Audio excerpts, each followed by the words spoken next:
Le président de la République a décidé d'imposer un confinement. Ah non, ça ne va pas recommencer. Confiné. Est-ce que je fais une fête de confiné? Bon ben, je vais écrire alors.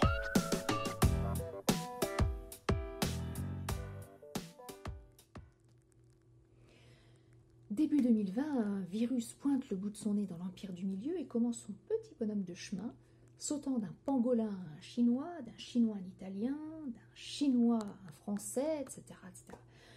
Bien malin, qui aurait prédit le fabuleux destin de ce lointain virus qui nous semblait alors si anodin. Là, on a juste oublié que le monde en 2020 est finalement bien plus petit qu'on ne se l'imagine et que de la Chine à l'Italie, de l'Italie à la France, jusqu'au palier de notre porte, il n'y a qu'un battement d'ailes de papillon, ou plutôt d'écailles de pangolin.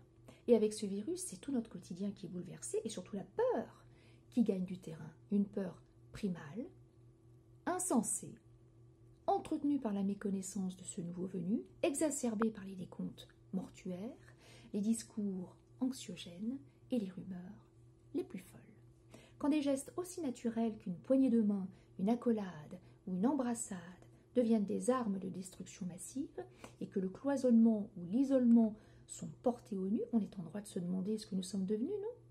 Quel est notre but, au fait? Ne pas tomber malade? Éviter de mourir? En résumé, je vis pour rester en bonne santé. Ce n'est plus « je pense donc je suis », mais « je respire donc je suis ». Ça a le mérite d'être simple, basique, pragmatique. Ceci dit, on n'a pas oublié un petit truc au passage? La vie a une fin, certes, mais si on ne vit que pour éviter de mourir, pas une vie. Alors quoi, la peur nous rendrait-elle bêtes? Bêtes au point de ne sortir de sa tanière que pour se ravitailler, en se ruant au supermarché, s'empiffrer de pâtes et de papier toilette? Bêtes au point de griffer les pneus de ces insupportables Parisiens venus se confiner dans leur résidence secondaire? Bêtes féroces qui grognerait à la mort contre cette voisine infirmière qui va sûrement nous ramener le virus? Bête enfin au point d'éviter au maximum de croiser ses congénères porteurs potentiels des pires maux de l'humanité, sauf par écran interposé via le télétravail 8 heures par jour, apéro Skype ou apéro Zoom, jusqu'à plus soif. En breton, novembre est le Misdu, le mois noir, et décembre, Miskerzu, le mois très ou encore plus noir. Est-ce à dire que nous serions tous condamnés à une hibernation sans fin?